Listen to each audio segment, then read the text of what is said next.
Okay, so I am Louise Romanow. I am actually subbing for Bob Payne, who at the last minute wound up with an appointment he couldn't refuse to go to. His talk, Bob is a major fern guy and had all this stuff about fern propagation in here. And I thought, if you all ask me a question about fern propagation, I will be absolutely tongue-tied. However, my interest is native plants. So I've put a lot more into this on native plants than Bob originally had. Bob started this off, and the question is, you don't know you're a master gardener until you've been asked, how do I grow a lawn in shade? And people buy these grass seeds that are nominally is a key word, for dense shade. There is no grass for dense shade. People say, well, what is it I can do? And we say something else. A lot of people don't want to hear that. They're really crazy about growing a lawn. And the thing is, there are things that look like lawns that you can put in, but there are also so many other choices that you have. So the catch is that you only get less than 50% of open light, and often less than a few hours a day in shade. And grass just won't grow well under those conditions. And hardwood trees, we think, well, they've lost their leaves in winter. We may still be getting up to 50% shade when they're bare. And once they've leafed out, we're up to about 95% shade. So this is a tough situation. Additionally, in the Piedmont, as you will learn coming from New York, this is different soil. We have clay. We may have some topsoil, but we have a lot of clay. And because of the clay, shade trees, even oaks, which normally are very deep tap-rooted, will go sideways. And so they are competing with not just turf grasses, but anything that you're putting in, any herbaceous stuff you're putting in, they're going to be competing with the trees. And trees have a lot of sucking power. I mean, additionally, when you're in a really close environment, you don't get the kinds of winds that you get in more open spaces. And so you have a greater likelihood of having some fungal diseases. But there are some really good advantages to shade. And Bob had mentioned that it helps reduce cooling costs. So it's even cooler outside. I mean, I can go from our gardens up to the road, and there can be a 3 or 4 degree difference in temperature outside because of the trees.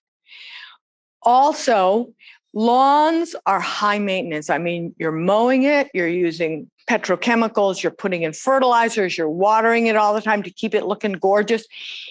If you go to alternatives, you're getting rid of a lot of that. And in fact, talk about reducing chemicals. A lot of people use fertilizers even in perennial beds. The catch with fertilizers is it kills all the mycorrhizae and other organisms that are in the soil that would be providing nutrients from the leaves that break down and this and that. So there's another reduction of chemicals. If you plant and let it really go on its own, you will be using no chemicals for fertilizing. And of course, a lot of the diseases and problems of lawns are not yours.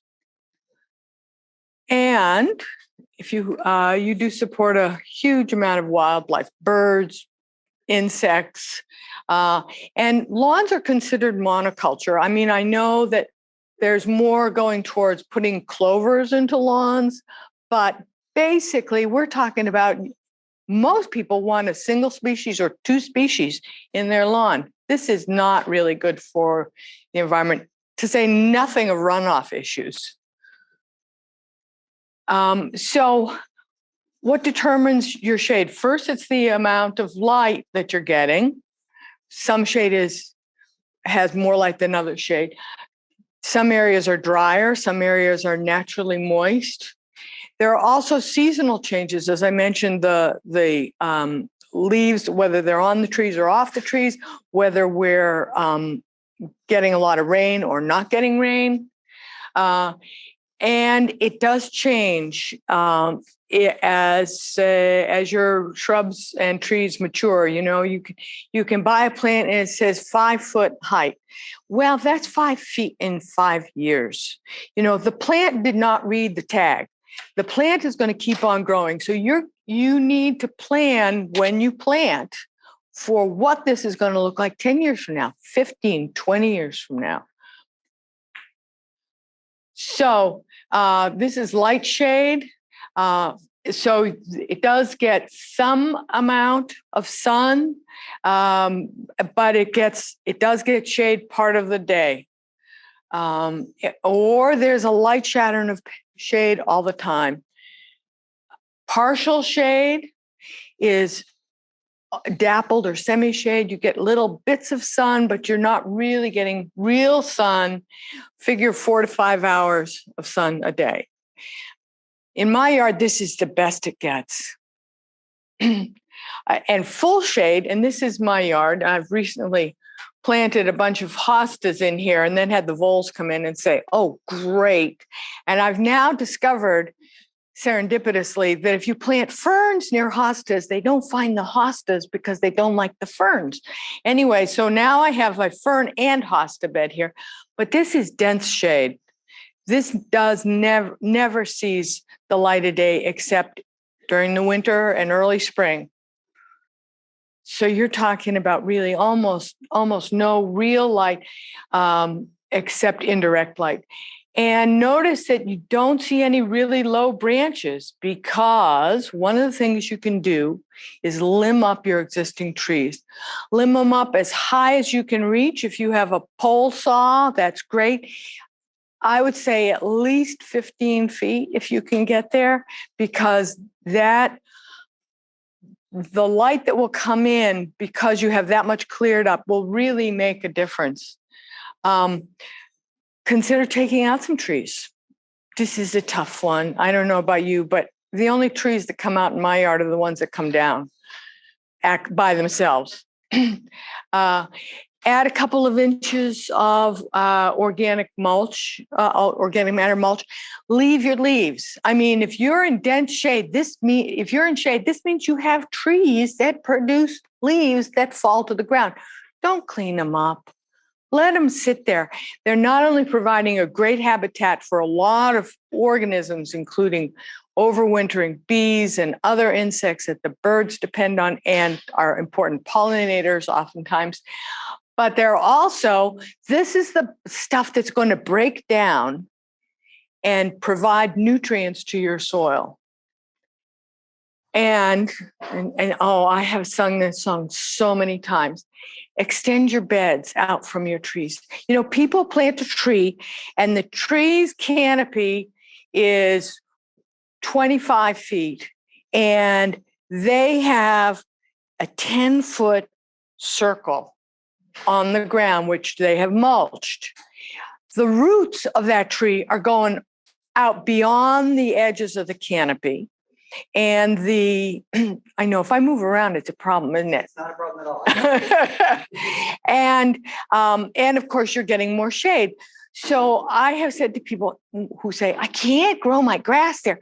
So make it into a garden. Widen out those gardens. Go beyond the edges of your canopy. Your tree will be happy. Your plants will be happy. And of course, what we're talking about is finding alternatives to turf grass. I mean, there are so many things you can put in. Ground covers, shrubs, perennials, vines, mosses. So the key is to look for forms and textures that will work in your landscape that make it interesting. Plant small. This is it's now called Citrus trifoliata. It used to be called Poncirus, I think. Anyway, it's a kind of a curious looking tree, very, very slow. Now, this is a Clethra alnifolia, a native. This is a baby clethra. Clethras will get big and they sucker. This is another consideration. Will your shrub stay in one place or will you start to get more shrubs?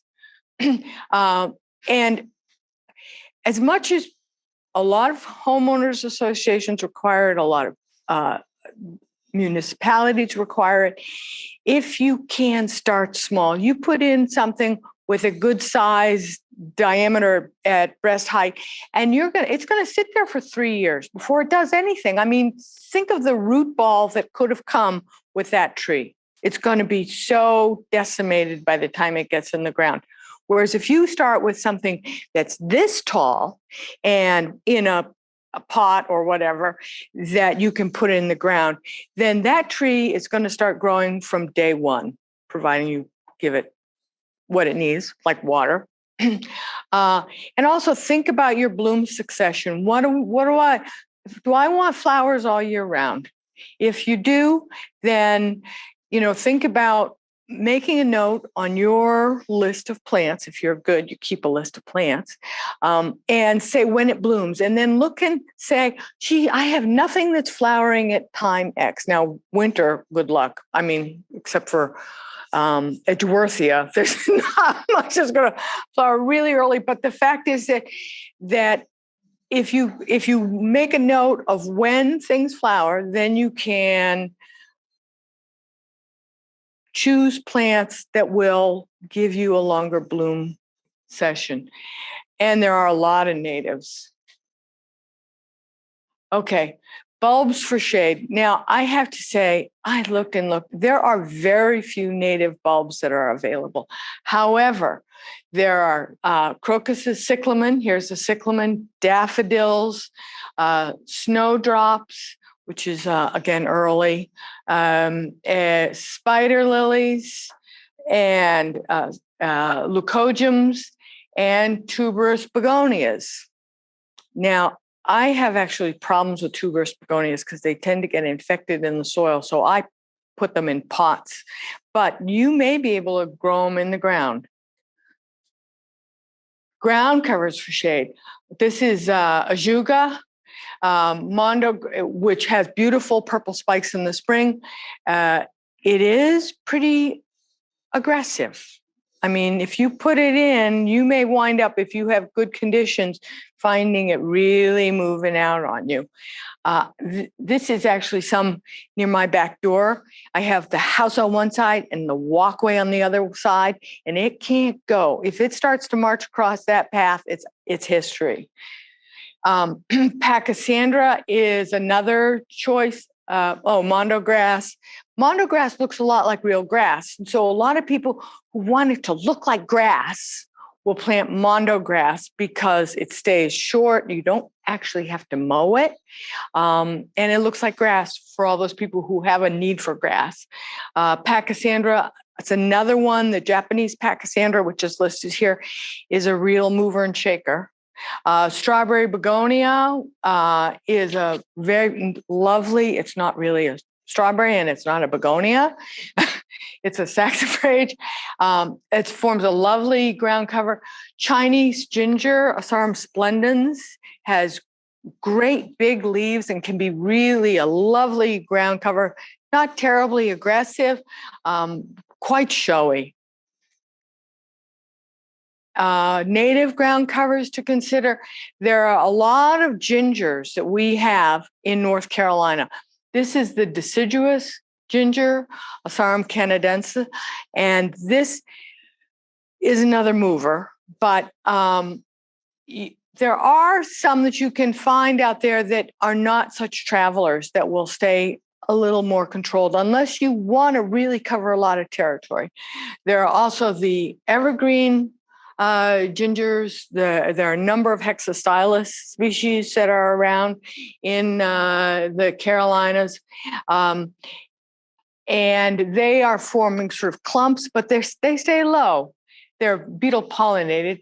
And then there's partridge berry, which in the spring has all these beautiful little flowers. I mean, we're talking, this is the height of this plant. 2 inches max. It has these beautiful flowers. And then in the fall, you get these lovely red berries. It's a great ground cover. It's not a problem for other plants. Another one, this is our native Pachysandra called Allegheny spurge. It looks a lot like the Japanese, but it's a lot better behaved. And of course, we have green and gold. Green and gold, if you put it in dense shade, it's not going to flower much. But if you have it in light to medium shade, it will bloom its heart out. I mean, for a perennial, this is an amazing plant because it will start flowering in about March. And it will flower till you get to the real heat of summer when it says, oh, forget it. And then as it starts to cool down, it flowers again. So this plant is, I mean, you know, people always say, well, annuals will give you a lot of flowers and perennials will do you one shot and it's over. Not green and gold is one of my favorites. Grasses and sedges are another element that you can introduce to your garden for a lot of variety. There are a number that are good for shade. This is fountain grass, used to be called Pennisetum. They've now changed to another genus. Good luck if you can keep track of them. But there are some fountain grasses that do well in shade. Cherokee sedge, and I did not take a picture of mine, which is in full shade. This is a picture from the plant site at NCSU, and they have it in sun, but it will do in shade, and it forms the seed heads form these lovely sort of cascades outwards. It's very nice, and it's not as yellow as this in shade.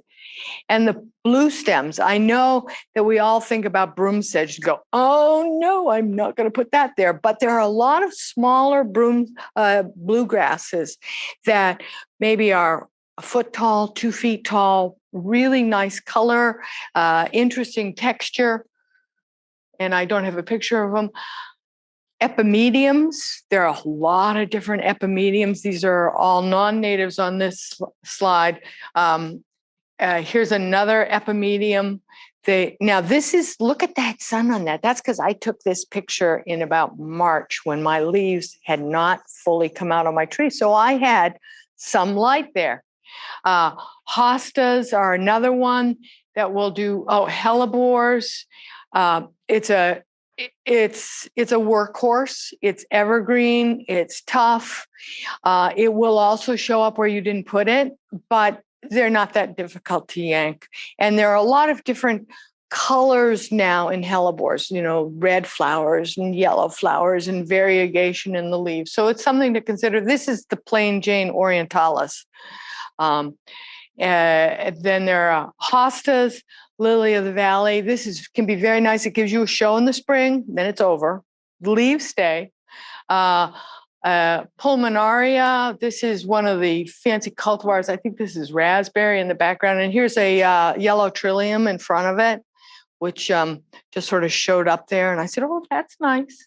Rhodea japonica, sacred lily, tough as nails. We'll take any dry, wet, doesn't matter. It's going to survive. And it will do in really dense shade. And if you put in a plant, it will be large in a couple of years. Solomon seal, there are a number of Solomon seals that are Asian, then there are also natives. Toad lily, which will give you a show of flowers later in the summer. Mine hasn't even flowered yet, but it will, August or so, it will flower. Very pretty flowers. No picture there. Natives, this is there's one of my plant labels there. This is a Trillium cuneatum, typically red, but not always red. Columbines, this is our native columbine, canadensis. It's really a lovely flower and will flower for a long time in deep shade. Coral bells, heucheras, and then this is tiarella, which looks, heucheras and tiarellas, as you well know, are the leaves are a little different. The flower spikes are different. This is foam flower. It has this really pretty flowers, little sort of pyramid. Heucheras don't understand that. They sort of go, and you get this much more open flower. Again, the Solomon seals, there are a couple of different Solomon seals that are native. There's the big one and the shorter one. They're both the same species. They haven't split them yet. Shrubs to consider for shade. This was Bob's list, and Bob has a lot of non-natives. So he recommended Akuba, camellias. Camellias will do well, although if you put them in really dense shade, they'll grow great, but you won't get a lot of flowers, which is actually true of a lot of things, that you, in dense shade, plants will grow, but they're not going to flower for you. They just don't have enough oomph to do that. The Claeras, false Daphne, the Japanese plum yew, the tea olive. This is a picture of an osmanthus right here. Spectacularly smelling flowers. Little dinky little flowers that smell great. Winter Daphne, another very nice smeller. Notice the species name is Odora. That's a hint there.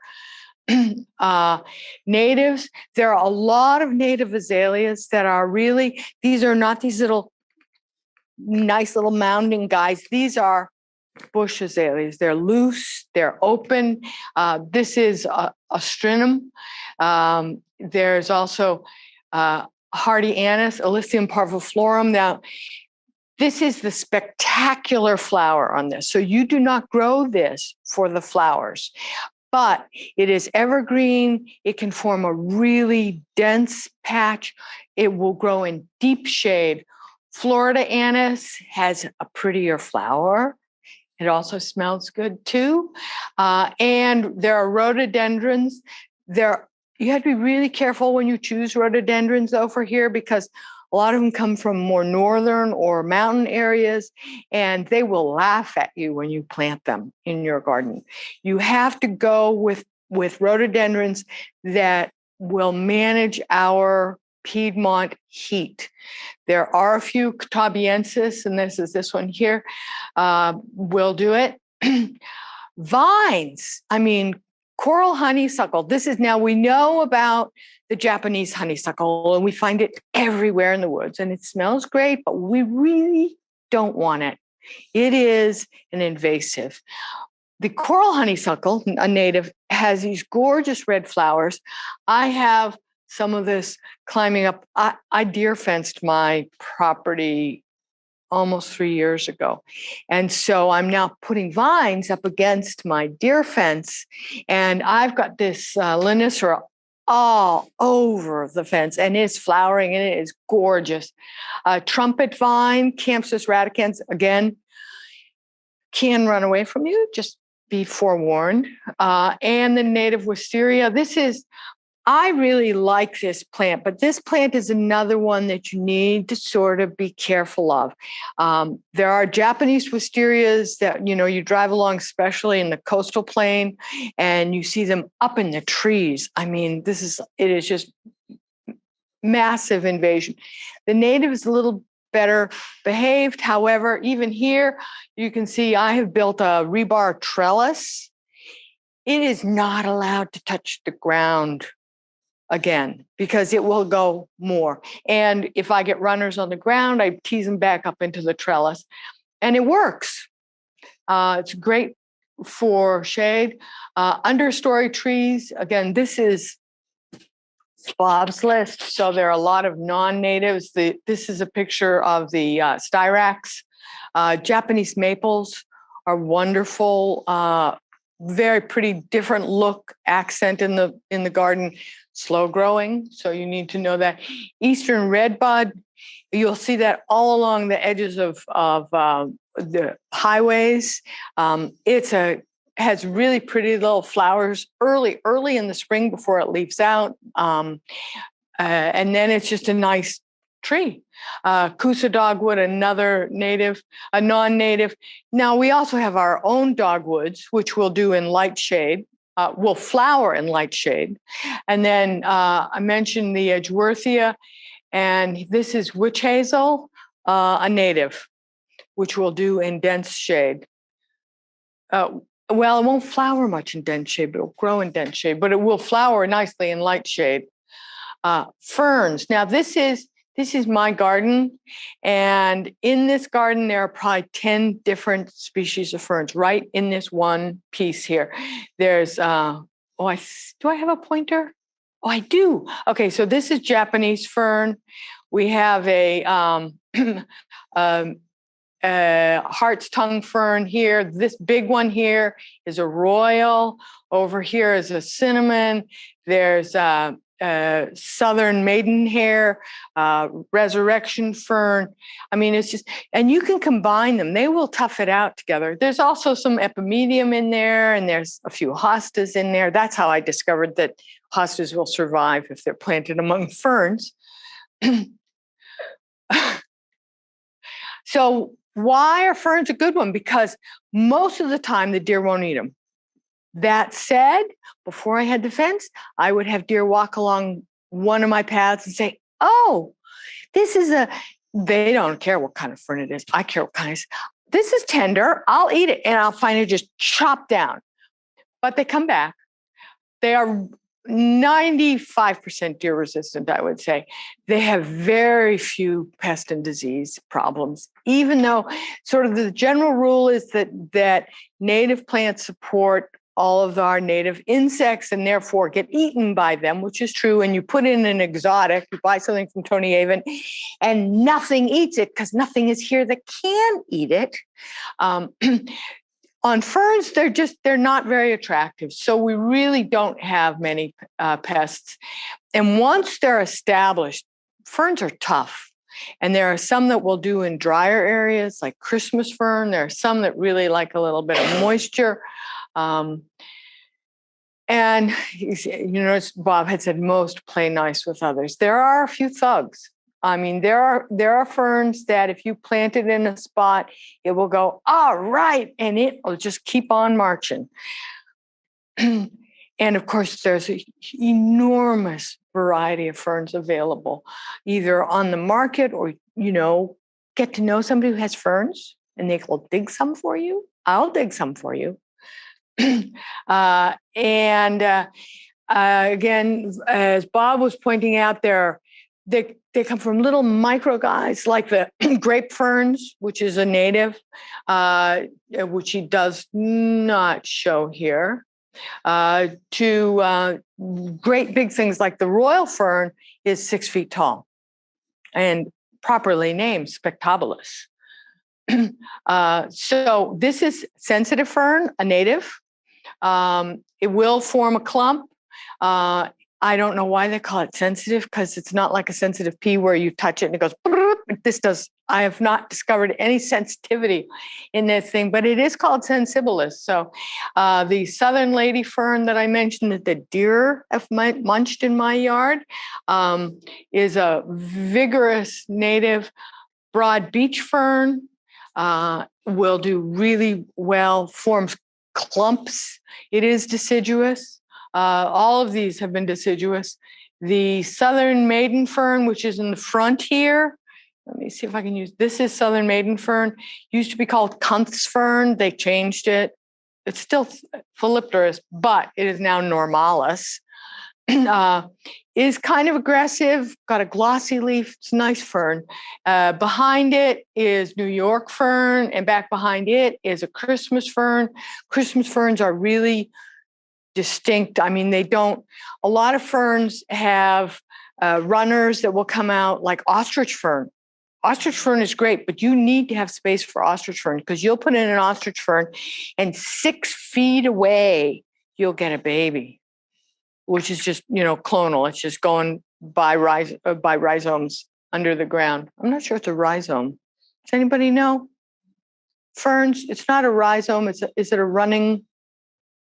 Oh, well, anyway, but Christmas ferns will stay in a spot. They'll get bigger, as will a lot of ferns, but they'll stay in a spot, as will broad beech, southern lady, sensitive. And again, as Bob pointed out, there are a lot of frond styles. This one in the middle, I had said, this is hart's tongue. Interesting leaf. Frond, excuse me. This is royal fern.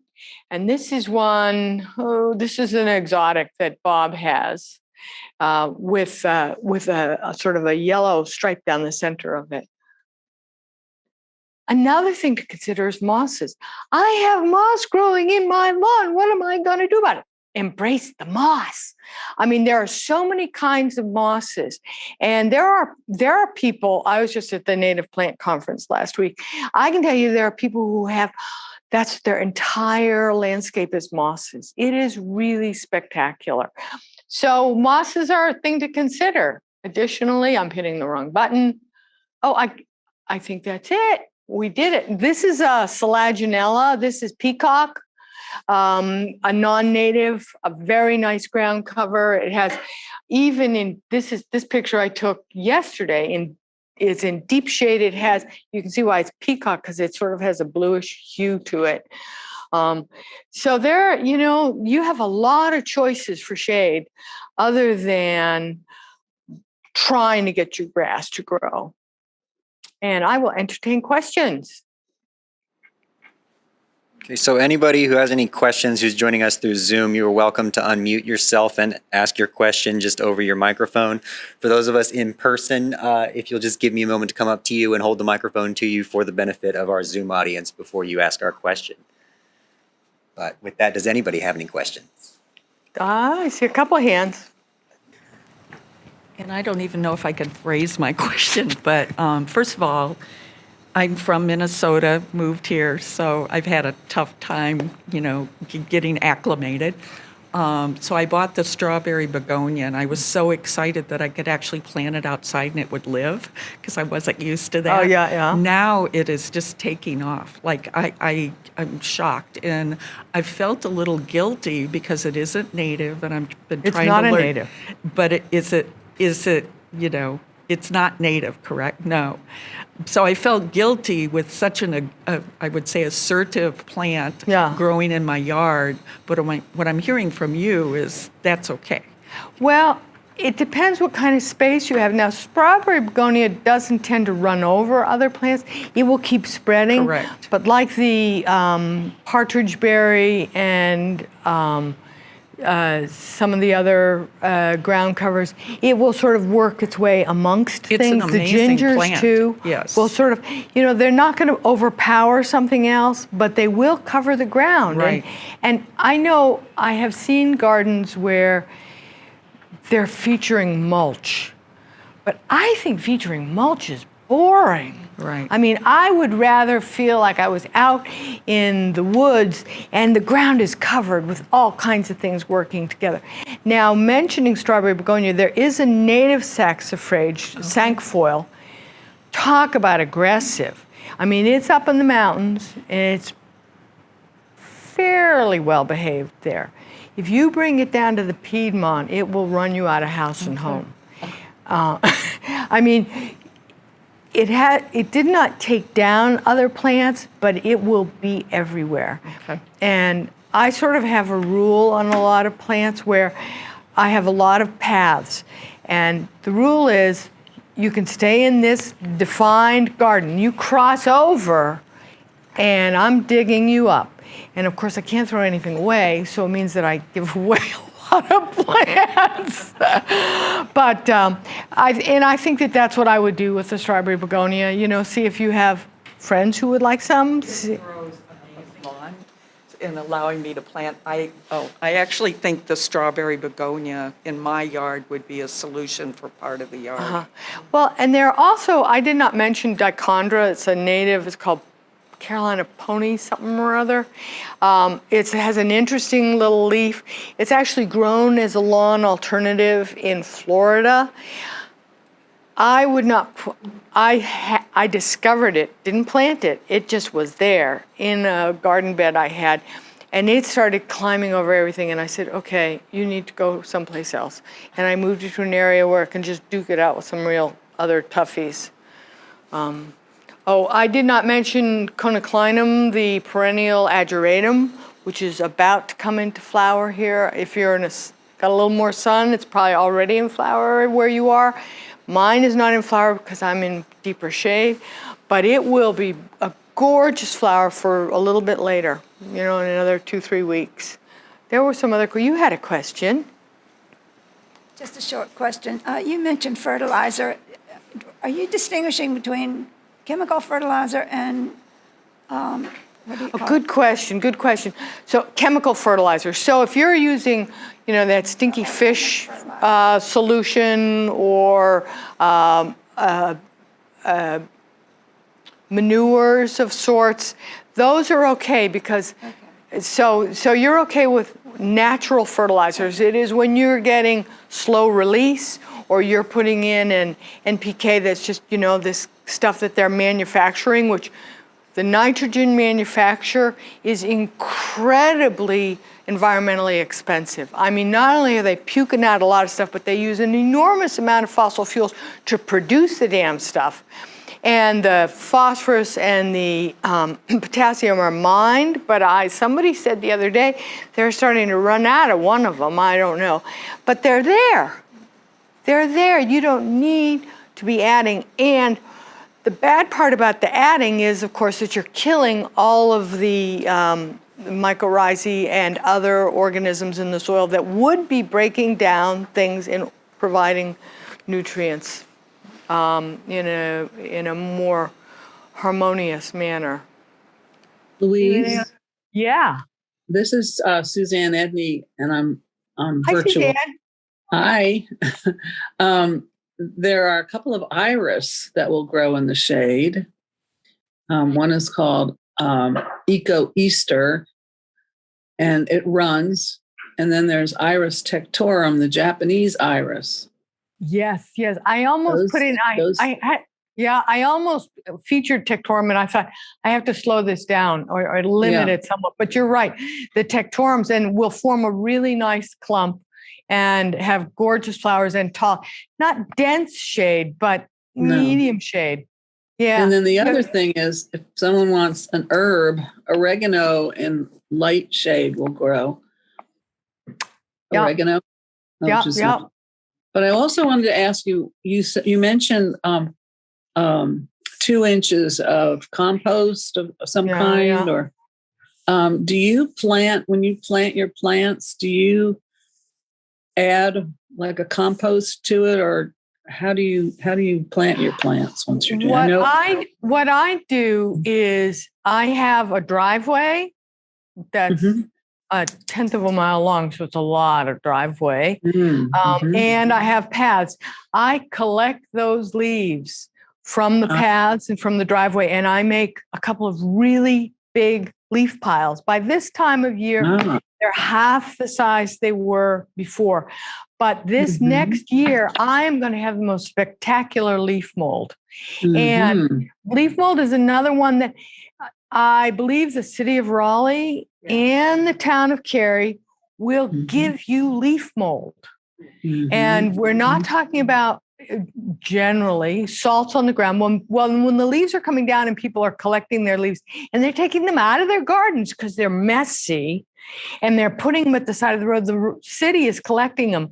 And that is, I think that is gold, frankly. And it stays light. Some people who have enough energy will actually take the leaves out of their gardens, shred them, put them back down. It looks very pretty that way. If you're shredding them, you're also shredding all the insects that would have overwintered.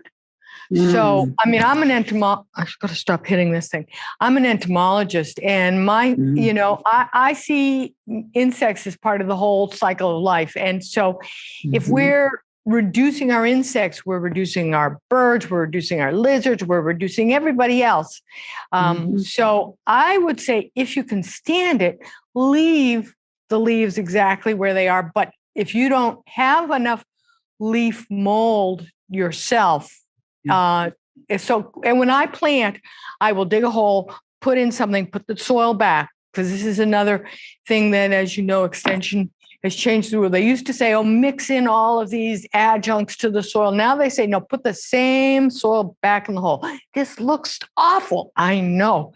Put it back in the hole and then top dress. And I will top dress. Now, with leaf mold, I will probably go a good 2 inches. But if you go really deep, especially with chips, which people say, oh, 4 inches. And Bob originally, the slide said 2 to 4 inches. And 4 inches is too much chips. Yeah. You're gonna give a very hard time to the insects that are down there trying to survive and come out again in the spring. And smother the roots of trees too. Yeah, that too. It gets and also wildflowers. There's a lot of seed that requires a little bit of light to germinate, and it's not going to germinate if you've got 4 inches of mulch on there. Yeah, I totally agree with you about the leaves. And I made a fern bed one year.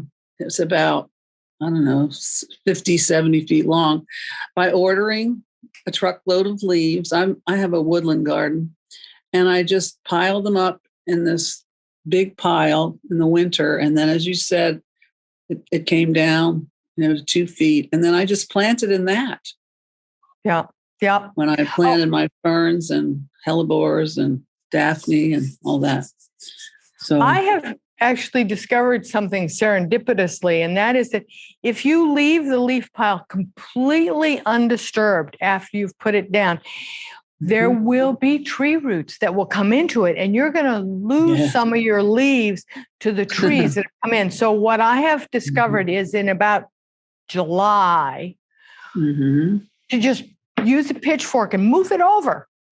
It doesn't, and just the moving of it, they're still going to rot. The ones that were at the bottom are now at the top. This is good because the ones at the top are not as rotted as those at the bottom. And you have, when it's time to start harvesting, you'll be able to harvest all of it as opposed to half of it, because the rest of it is all tangled with tree roots and you don't want to mess it up. Right. Thank you so much. This was wonderful. Well, thank you. Any other questions? Yeah. Are strawberry begonias helpful to any of the pollinators in our area? Well, are you talking about a larval food source, or are you talking about a food source for adults? Or either or both. And insects will get pollen and nectar wherever they can. They don't care. They will get it, and birds will collect seed from wherever they can. They are not particular. Pollen and nectar, although some pollens are better than other pollens, they're just, everybody will do it. So if a plant is in flower, you're providing a pollen and or nectar source to everybody who's around. The question is whether or not you have something for the larvae to eat. And that's more important for lepidopterans, moths, and butterflies than it is for bees, because bees are not eating leaves. But there are beetles are major pollinators. Nobody thinks about beetles. Nobody thinks about flies. But all of these guys are in there pollinating. Even ants and wasps are pollinators. And some insects will eat some leaves in larval stages. But as far as the flowers go, if it flowers and it produces pollen and it produces nectar, then it's good. Now, that said, things like a lot of the hydrangeas that are bred that have these enormous flowers, these are bract, and there's almost no flower inside there. So they're terrible pollinator plants. They're pretty, but they are not going to provide good forage for pollinators. Did I answer your question? I'm looking up because this voice comes from the sky. It feels like. Yes, ma'am. Very nicely. Okay. That is aggressive.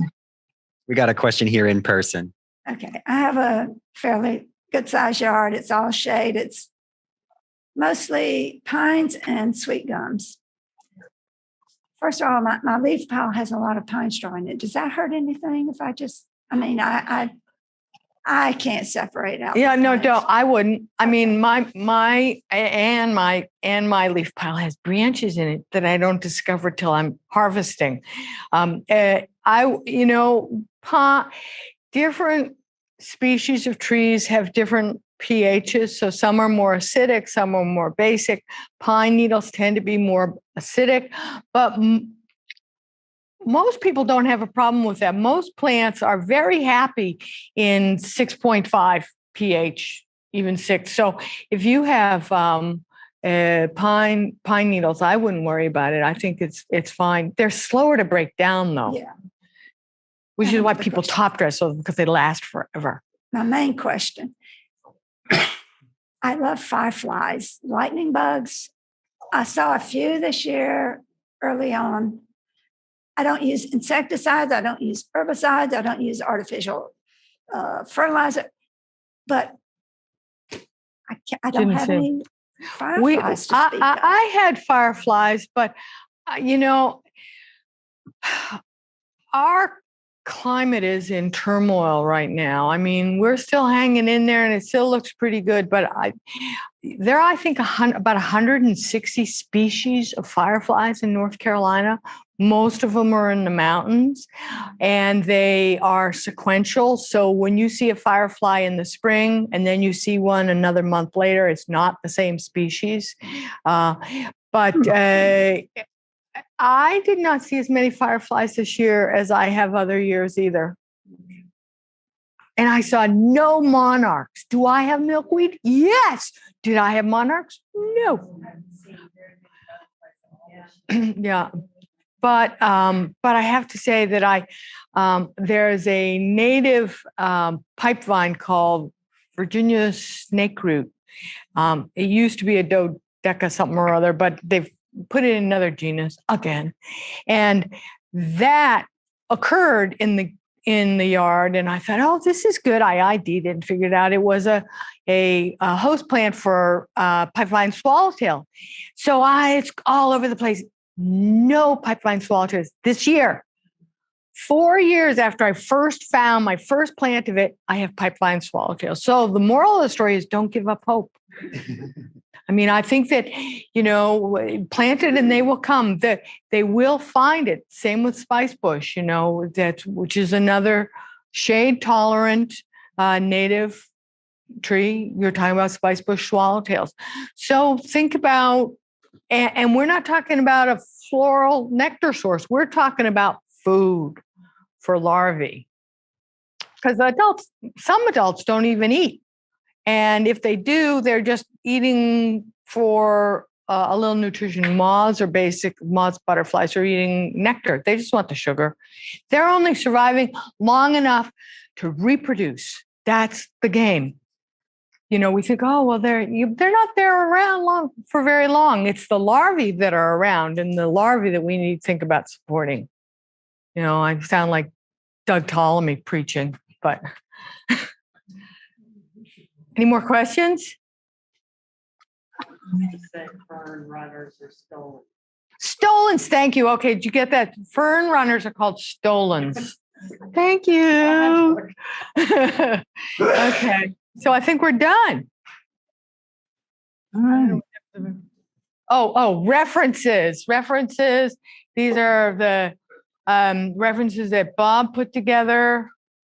And finally, our contact information. Master gardeners are in the office Monday through Friday, 9 to noon and 1 to 4. You can email us anytime. We will answer your questions. There's also on the website, there's an option to ask an expert, which is another way to ask a question of master gardeners about your gardening concerns and to get information. Carolyn's asking you to show the reference screen again. Oh, I can do that. Okay.